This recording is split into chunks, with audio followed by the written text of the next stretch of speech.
How to restore your MacBook M series. You need two MacBook in this process. First, you need to download your macOS IPSW file. You can use ipsw.me website. Then you should connect your MacBook together with Type-C cable. Install Apple Configurator 2 on the second MacBook and turn off your MacBook which you want to restore. Then you should enter your MacBook to DFU mode.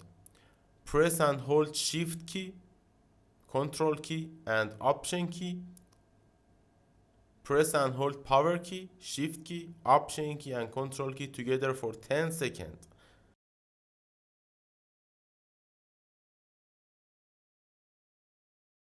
After 10 seconds, release the keys and hold Power key until you see the DFU on the second MacBook. Drag the IPSW file on the application as you see and choose Restore. Then wait for the process to complete. That's it.